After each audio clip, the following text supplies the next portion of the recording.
Hello and welcome back to the Technically Speaking podcast. I am your host, Ethan, joined as always with the dulcet tones of Mr. Shay. Hello, everybody. And today we are going to talk about a couple of things. iOS 17 has went into beta. It's quite interesting. It's been out for about a month now for creators.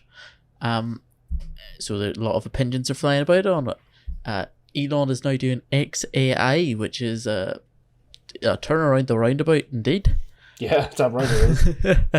And Asus has released their new enthusiast phone, the Zenfone 10. So, will we just get right into it without any further ado? I think we shall. iOS 17 then. It's been out for a month for larger creators to use, and it's now released to the public, so if you want to use it, you can. I think it can be broke down into 3 steps, really, that, you know, like different features on the 3 steps. Yep. The first is ease of life features. I love it when they make my life easier. Which is more than... It is quite needed for iOS at this stage, because some things can be a bit clunky compared to Android and, you know, just a bit more chaotic. But the first one is you can set multiple timers at once. Can you do that on Android?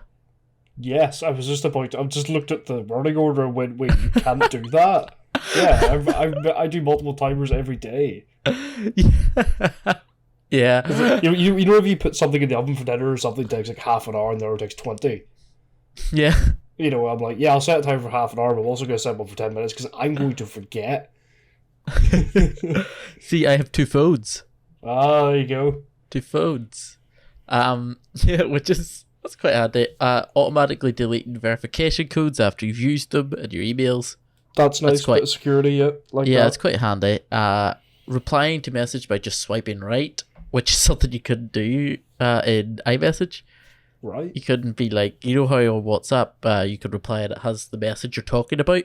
Yeah. And then you type below it. You couldn't do that on regular text. Can you do it on Android and regular text? You can do that, yeah. You don't swipe right, you pull it down like a notification, then you can press reply. Yeah, so that's coming to iOS. It'll probably... I think it'll be a bit more well implemented because, to be honest, I think iPhone messaging is generally better with the whole iMessage and text. You know, You have a lot more security, especially, RTF messaging for Android. It just doesn't work very well.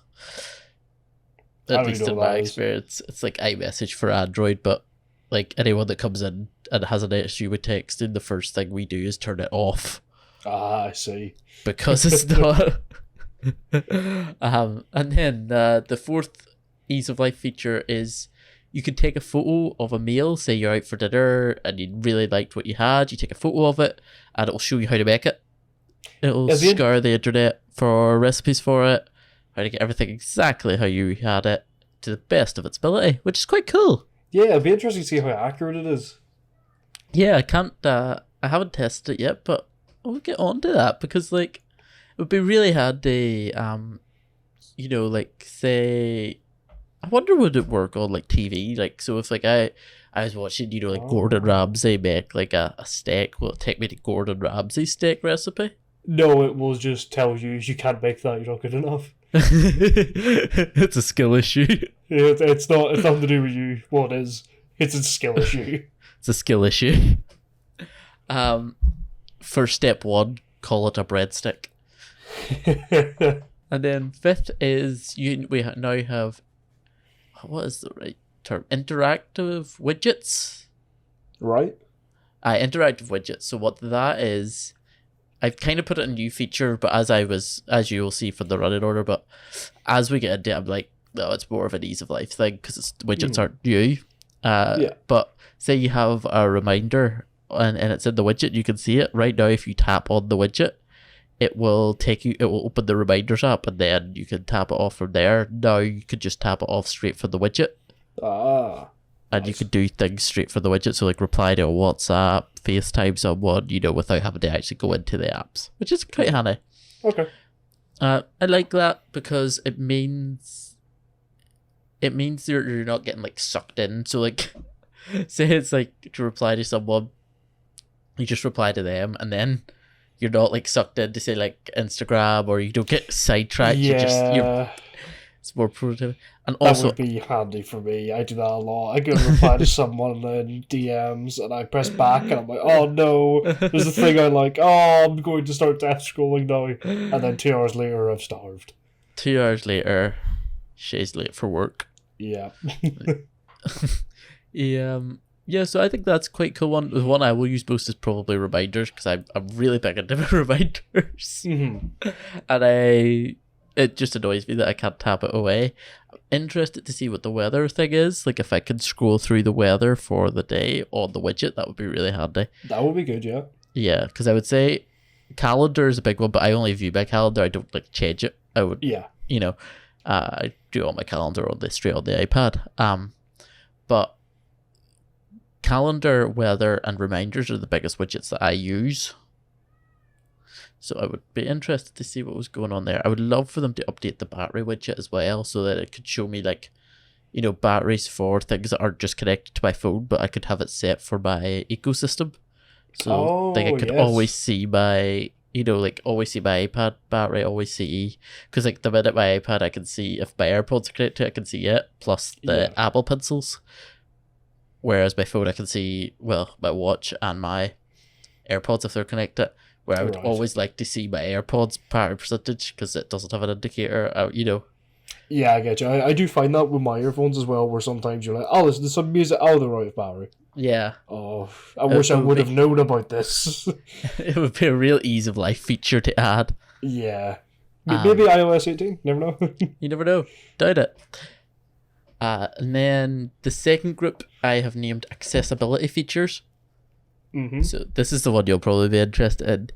Apple has now designed, I think it's called Personal Voice. The name escapes me. Shay, put it up on screen.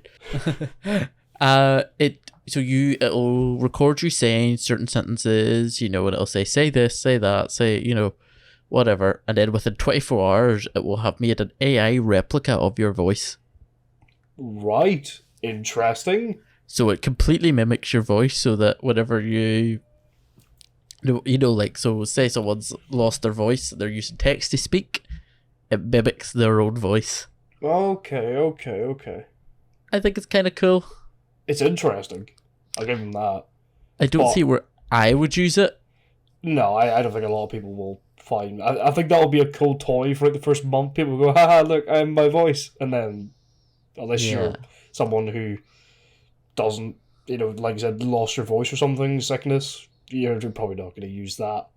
Yeah. The other concern I can have would probably be, I know Apple are very tight with the security, but an AI that mimics millions of people's voices, that's a bit of a security concern for me. Because it's Apple, I'm a lot more trustworthy of that, because I know their security is top notch. But that's just a point to throw out there, that it is a bit of a security concern for me, at least. But it is, I think, from what it seems, it's quite hard to get. I think it's different questions that ask everyone, depending on the first answer, the second, So to get a specific voice, like for example, us, who have our voices online on the internet, they won't make an AI of that unless like we are saying these very specific things into that, Yeah, I get you.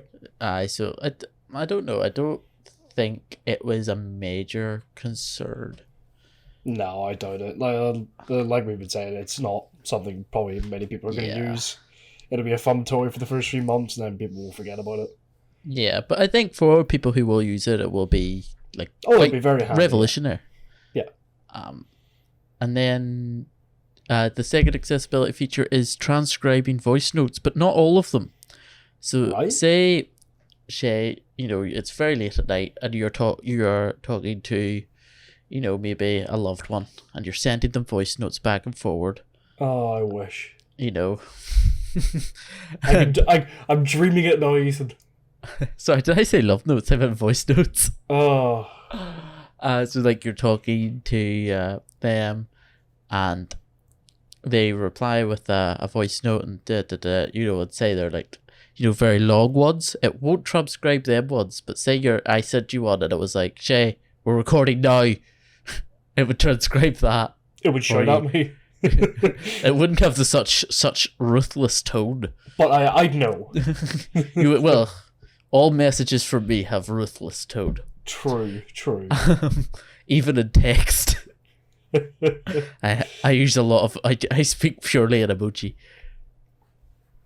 But yeah, so it's quite smart. It knows when, like it's urgent. So like if someone, say, I don't know, is a baker, can't type because their hands are full of baked things, full of dough, flour, and they need milk, they can text you to get milk and you can still see it as a text message rather than, It's a very specific scenario.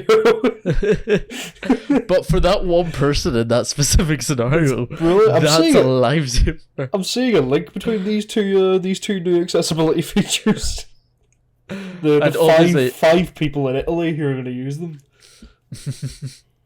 And obviously it now means like if someone is hard of hearing, you can still send them a voice note and it will transcribe it for them,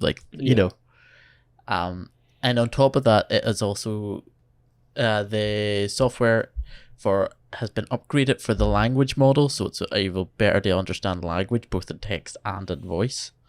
Very nice. So that means like you don't get that, the thing when you're typing and you type the word and it auto corrects you to a different word you didn't want it to be, so you backspace, you get rid of it, you type it again, and then it corrects you again, and then you go on for like hours.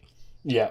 It doesn't do that anymore. Yay! Finally. So it stopped that, which is a great thing, and also some different things we autocorrect and stuff. That it's a lot better than understanding how a human speaks. Okay. From what I've seen, although like I don't really get that too much because it adapts to you over time, and obviously I've had my same thing for it, Yeah. And then it's also got an upgrade to advanced dictation, which it seems to be one of the best features, to be honest. Right. I don't know what advanced dictation is. So is curious to find out. It is able to now be a better at... So dictation is whenever you talk to your phone and it types out the text that you're speaking. Oh, yes. So it's better able to understand your voice for both voice notes, transcribing them and such. But it's also now, whenever you're dictating to your phone to type something, it's like one word behind you. Right. It's really fast at knowing what to do. And it's also really good at looking for inflections in your voice where you stop for a breath, or where, to add commas, apostrophes, the whole 9 yards. Very nice. Okay, yeah. It's, I like that. It's really cool. It's a pretty big leap forward, because I know I've tried to do voice stuff with AI and it just... half of the time it does not understand a word you're saying. Yeah. I don't think it's AI as much as it's... I don't know actually how they do it, but I think they've just... It probably is AI actually. It's better at processing what... A lot of stuff is AI now that you wouldn't even think. Yeah, because originally I was like, oh, it's probably just better. But then I was like, no, it's the same it's the same hardware, so it has to be software side. Yeah. Because we're so used to talking about hardware.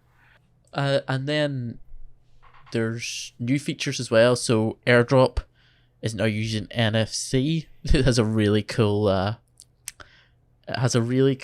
animation for... So if you had an iPhone, Shay, and I had an iPhone and I wanted to send you a picture for the podcast, if I tap my phone off yours, it goes. Okay. That's essentially what the new AirDrop is, as well as the old way. AirDrop is hands down one of the reasons that I'm stuck with Apple. It's so good. It is. I love it so much. Like, just having that built into every device is amazing. So you don't have to touch the lonely Android users. Yeah. I'll send you it over email. Ugh. I'm sure Android has its own versions of it with handoff and handover, and but I just like how AirDrop is working. Yeah, and it's always it's been there for ages. Yeah. The other new big feature is calling cards. I have mixed feelings on this. Do you remember calling cards from the keynote? Nope. So it's if you're, say for example, you called me, like you have an iPhone, I have an iPhone. You called me for the first time, like you were we just met, you called me for the first time, you have a calling card. So you design your own photo to pop up on people's phone. Oh. Yeah. Yeah, you had the same thought I did. Yes, Yeah. I did. So you can see why I'm like, oh, I don't know. Yeah, I see. There's such thing as too much freedom. Yeah, that was the first thing that was like discussed. I was like, yeah, like, can you imagine like a school of teenage boys being able to like do this to people's phones? It reminds me of Black Ops. Whenever I saw calling cards, I thought like Black Ops 2 calling cards, where it was just drawings of private areas. Every single person you clicked on their profile had the first thing that came up was bang! Private And the thing. dirt is gone. Yeah, bang, and the dirt was gone. Oh, Yeah. God. Yeah, I can see how that might backfire. Yeah. Plus, I like having my own photos, like getting to choose my own photos for people that I actually, like you have a custom photo on my phone. Do I? For when you call you, yeah. Is it phallic? No, it's Oh. you stuck in the front of my car because the seat was so far forward. Of course it is. That was my favourite one. And then check-in, the one I'll probably use the most. So they're redesigning the whole layout of messages Right? as a whole. Adding like new features such as check-in. Check-in's really cool. Say, like, to give you a real-world example, say, Shay, me and you were out on a night out, having the best old time, and I say, and you go on to get into a taxi. Obviously, I'm more of a rave machine than yourselves, so Of course, yeah. I'll still be out. Yeah. But say you go to get into a taxi, and I go, tell me when you're home. You go onto your phone. If you have an iPhone, you go onto your phone and you hit check in, and then when your iPhone detects you're home, it'll send me a message to say you're home, and you can decide if you want me to be updated on your journey home, with how far away I am, or you just want it to know how much data you want to give me. Very nice. Very nice. That's amazing. That's an absolutely fantastic feature. I think I'll use that one quite a lot. Yeah. Especially for women on a night out, females. Yes. And that stuff that happens. That is brilliant. Yeah, especially it'll be a lot more peace of mind as well for like parents, not to know when their kids are home, where they are, partners, loved ones. Like that's who I'm going to use it with. Yeah, no, that's an absolutely fantastic new feature. That. Yeah, I think that'll be probably my most used feature. I'm quite looking forward to seeing what automations I can get with it, so that like anytime I'm out, it just tells people when I'm home, so everyone knows I'm home. Every single person on your Snapchat gets a Snapchat. I am home. I have arrived. I have arrived. But yeah, that's all my interesting facts about iOS 17 that I thought was actually quite fun. Yeah, very nice. A couple of those features genuinely quite good. Yeah, the advanced dictation and the check-in I love. Yeah, I love the interactive widgets, the check-in, and the advanced dictation. Probably multiple timers. Excellent. I can't believe that Apple never had that. That is actually mind blowing. I'd be screwed if I had an Apple phone. Oh my god. Not anymore. No excuse now. No excuse now, that's right. So next up, we've got Elon's newest adventure into technology. XAI. So yeah, Ethan, have you made XAI? Yes, I have. Oh my god, he's been Elon all along. Can I just say, by the way, everything Elon loves the letter X. Oh, he loves it. Yeah. I'm surprised it didn't become Twitter X. So am I, actually. Now that you mention it, yeah, I can see it. The Model X. Twixter. SpaceX. Twix would soon. Yeah. Anyway, so XAI, Elon has made. I think it was last week. He announced the creation of a new company called XAI, which is his own AI company, which is very suave. Big turn, as he was someone who definitely hated AI. Yeah, well, originally he actually backed ChatGPT OpenAI, the guys who made ChatGPT. He actually backed them to begin with. Oh, seriously? Yeah, he did. Yeah, Nice. he thought it was quite interesting. He actually backed them. I don't know if he paid money or anything like that. I'm not sure, but I know he spoke good things. He was an early backer of OpenAI, but he then later criticised them after they added safeguards which stopped the AI from being biased or sexist, stuff like that. He felt that was kind of killing the free speech of the AI kind of thing. He thought it was a bit over the top. That's strange. But yeah, so XAI, he's bringing out brand new. He wants it to be a competitor to Bard and ChatGPT. Bard, if you don't know, is Google's AI. But the difference is Elon wants his to be pro-humanity. There's a lot of, at the moment, there's a lot of the fear of, even Elon says it, the Terminator future, that, technology is going to take over humanity and we're all going to become slaves to technology. And the whole point of XAI is to try and stop that. He's trying to make an AI that, in his own words, is maximally curious. So the goal of the AI is to understand the true nature of the universe. That's so pretentious. Isn't it? I thought the exact same thing. Maximally curious. Maximally curious. So yeah, the whole point of the AI is he's not going nearly as much for the morals, so it probably will say sexist or racist stuff if it believes it, which probably, we don't know, that's pure speculation on my part, but I'm feeling because he lashed out at ChatGPT for adding that safeguard thing, he's probably not going to add that to his. Yeah. I could very well see it. And yeah, the AI is trying to understand the meaning of the universe. Why? Yeah, this is... Now, is he going to put this stuff in, is he going to use this in Teslas, and is he going to put it, send it to space, in the rockets for space? Is he doing that? He has said that XAI will work closely with Twitter and Tesla. He hasn't said anything about SpaceX. He hasn't said how it will be used or how they will work together, but he says that they will work closely with Twitter and Tesla in particular. So we could see Tesla AI in years to come, maybe. God knows. It's going to be the self-driving. It's going to be the Hot Tub Time Machine too. Yes, it's going to be the cars and that. I respect it. Will AI help the autopilot features on a Tesla? Probably. Well, Elon's won't because it has no morals. That's the only problem. Is it will just not stop. Oh no! What's that? A zebra crossing? Not anymore. No, it will obey the highway code to absolute, because that's how it is. You cannot disobey the highway code. Exactly. Is that not? It's pro humanity. How is it pro reality and doesn't want to? Yeah, it's pro humanity but doesn't have any morals.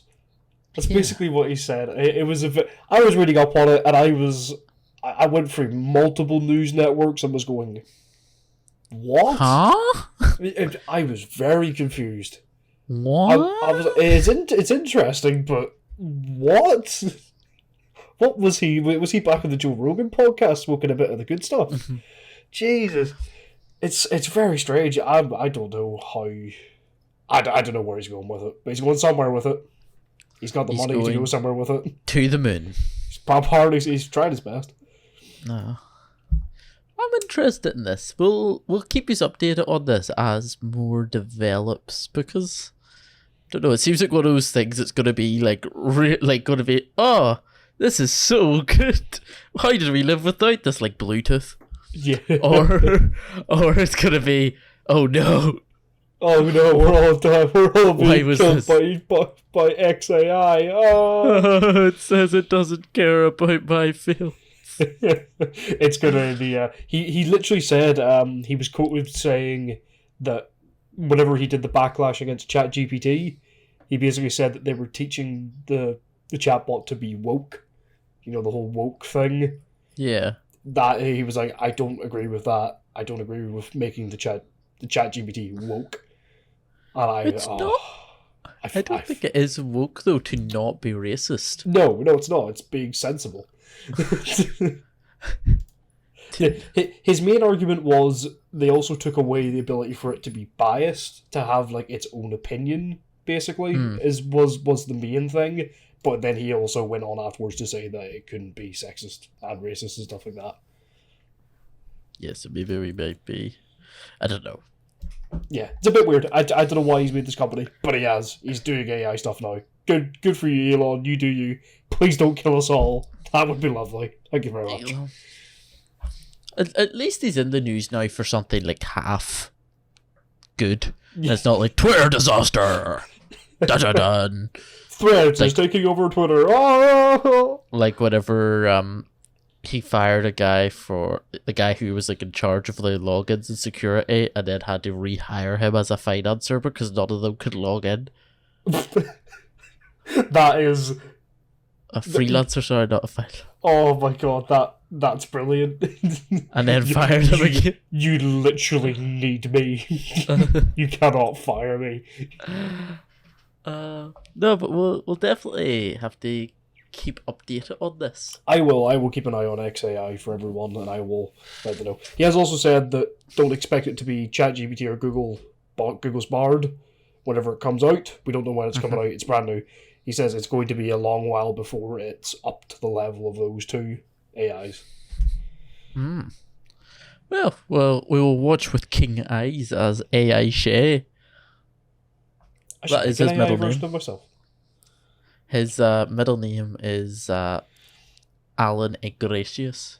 That's the one. How did you know? That's his Shay AI. And finally, our final talking point is the Asus Zenfone 10. Spelt in a way that I couldn't get for like 20 minutes when I was writing it. Yeah, they're missing so much of their market because everyone who has dyslexia is never going to be able to buy one because they're not going to be able to figure out how to spell it. Hey, I got there at the end. So it is the small phone. Like, it's probably best in category for small phones. The 9 certainly was. It was an almost perfect phone. A lot of people described it as. The main thing is it's definitely a flagship now. Oh, right. So it has the latest Snapdragon 8 Gen 2. You can get up to 16 gigabytes of RAM. Jeez, that's computer specs. Yeah, it is a gaming phone. It's made by Asus. Oh, I know that. But come on. And you can get up to 512 gigabytes of storage on it. That's not the base it's up to. Yep. So then battery wise, you've got a world class battery with 4,300 milliamp hour for that size of a phone is amazing. Especially because their Asus's version of Android is very good on the battery. It's quite well optimized for battery. It's not like totally taxing on the battery as some ones can be. Yeah, okay. It's in terms of charging, it has 30-watt wired charging, 15-watt wireless. That was a big gripe for the Zenfone 9. It was their flagship phone, like in quotation marks, but it didn't have wireless charging. Oh, right. It has that now. It's quite standard speeds. It's nothing out of this world, but it's not like, awful. It's probably most flagships will have 30-watt wired, 15-watt wireless. It is now one of the few flagships on the market that has a headphone jack. Yay, headphone jacks! Joining Sony, as I'm the only two that comes to mind straight away. I'll be honest, I actually really miss my headphone jack. I don't. Because I completely forgot that whenever I bought the Google phone, didn't realise I didn't have one. Until I got into my dad's car, tried to plug it in and went, oh, it doesn't have a headphone jack. I was very sad. All about, literally, like, I don't even think about headphone jacks anymore. How dare you? once you're out of it, you don't, like, it's not major. Well, I'm out of it. I care about it. No, but you're still in the, like, it's kind of fresh stage, like... So I'm... it's handy, but I don't think it's needed.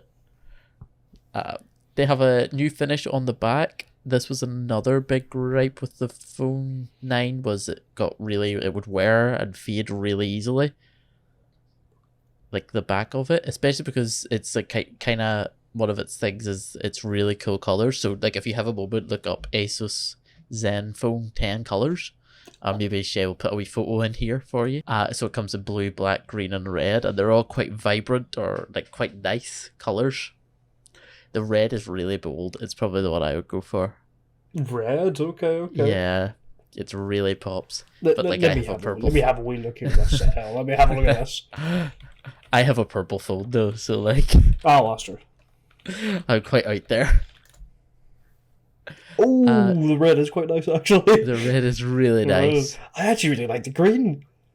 Yeah. I'm not a fan of the color green, but I really like that. Oh, this is great. Yeah, no, I see why people were mad that it was fading. Yeah, no, absolutely, yeah, that's fantastic. And it wore quite well. It's nice. Like it's a soft touch back, so it's quite nice to hold the hand in it. And then because of that, it was having difficulties with wear over time and just getting faded and stuff. But they're using a slightly different material this time, so apparently it won't fade or wear as easily, but only time will tell with that one. Awesome. It's another probably the final big gripe of the between the 9 that has been addressed and the 10 is it's now got a proper flagship camera with a 15 megapixel main shooter. Very nice, yeah. And some really interesting things about the camera I really enjoyed was it has a new gimbal stabilizer technology in it. So it has a 6-axis gimbal that holds the camera so that if you're like shaky hands or something, it keeps the picture still. So it's getting really good still shots and videos that look really professional. Yeah, even if you're like me and have, shaky hands. Yeah, or if you're like you have your phone strapped to your chest while skiing, or, if you're trying to record something in the car as you go by, it's quite cool to have that. It has a 140 hertz display. Oh, sorry, 144. 144 hertz, same as my monitor. Yeah, but it says that on the box, but this is only when gaming, and it's only specific games. It's not all. Okay. Normally it's 120 hertz, which is still nothing to be snuffed at. No, absolutely not. No, that's very good. It is a gaming phone, however. So yeah. They actually, I didn't know this. I've actually, with this coming out, I've looked into Asus a lot more. So they have a feature called Smart Key. So the home button on the phone pulls as a quadruple duty. We'll count at the end, but it's an on and off button. Yep. It is a fingerprint reader. You know my experience with the fingerprint readers. I hope it's better than the Samsung one. Not a fan. I think we all pray. It's not even working now. Like I have the phone in my hand and it's not wanting. You double tap it and it'll bring up the camera. Yeah. Long press it and you get a custom action. So like, I don't know, like bringing up turn your flashlight on or something, I think is an option. Okay. If you swipe it up, so like if you swipe along the side of your phone over it, or swipe it down, it brings up your notifications. Very nice. Which I think is quite cool. So that's 5 different actions. The quintuple. I was counting while you were saying them. 5 different actions. That's pretty good. That's pretty good. And do you know what price this starts at? What's the price? $799.99. Sorry, $699.99. $699.99. Final price, final offer. Take it or leave it. I mean, that's pretty good. Yeah, it's pretty good. It's just below flagship price, but you get all the flagship specs in a smaller size. I like it. I definitely like it. I like the colours. I like the colours a lot. So if you're someone who really likes a small phone, I know there's a lot of fans of the iPhone minis, but they don't do minis anymore. Yeah. This could be something to look at if you're willing to make the jump over to Android. Or if you really love Clash of Clans. And you want to play Clash of Clans at 144 hertz. Whether it plays Clash of Clans on 144 hertz or not, I don't care. That would be my top priority as a designer. Would you buy one instantly if it did that? Yes. I love me some Clash of Clans. You're not even going to see that much of a difference between 120 and 144 hertz anyway. That bit, they did that just so they could put it on the box. That's the only reason they done that, and I respect it. So they could be like, we have a better display than 144 hertz, you know you love it. Also, a really cool feature of Asus's version of Android is you can you can do system preferences. Right. So you can choose specific things to either work with the Asus software or run like stock Android. So basically what you have in your Google. Very nice. So if you prefer it on stock Android, you pick on stock Android. Or if you prefer it on Asus system, you pick it on Asus system. And you don't have to have it all on Asus system and all stock Android. You can have... Mix and match. Oh. Yeah. I always love having the choice. Yeah, it's really cool to have that kind of... You know, you could... It would be really cool to see that like with... Like a mass one where Samsung has it, Google has it. You know, you can pick... Yeah, that would definitely make me do the jump from Android. You just pick your favorite bits of it, like you pick how like the Northern AI works. Yeah. Oh, sorry, looks. You pick, you know, the functionality of the Pixel and the custom features. Being able to basically make your phone for you. Yeah. Using that would be amazing if Android had full. You can take it from anyone. You go ahead. You pick and choose. Yeah, but it will never happen. No. And then you would definitely take like Samsung's ecosystem. Yeah. But yeah, I think that's quite a cool thing. Yeah, that's a cool Wii phone. I really like that Wii phone. Yeah, Asus software as well isn't far from stock Android, to be honest with you, but it's just more optimized for battery life. I'll be completely honest with you. I didn't realise Asus made phones. Not a lot of people do. Because they're not sold in phone stores. I love I love Asus monitors. Asus monitors are one of I have my old monitor as an Asus monitor. It's fantastic. It's done me for like 7 years. It's still going strong. Absolutely love it to bits. Did not realise they did phones. Yeah, they're quite funky wee phones as well. I like Asus. But yeah, so if you're looking in the market for a small phone and you like Android and you want flagship features but a non-flagship price, maybe give the Asus Zenfone a try. It will definitely turn heads because it's not a phone you see most people having. Absolutely not, no. Especially with that bright red. So thank you for joining us for another week. I have been one of your hosts, Ethan. If you want to find me, check out my link tree below. We'll say Instagram is probably where you can find the most of me. Shay, where can they find you? They can find me down in the link tree below. It's exact same Instagram and YouTube is our place to find me. And yeah, join us next week where we won't be talking about any news next week, unfortunately. Join us next week for our phone buyer's guide for 2023. Yeah, phone buyers guide. So, without holding you back anymore, we'll see you next time. Bye-bye.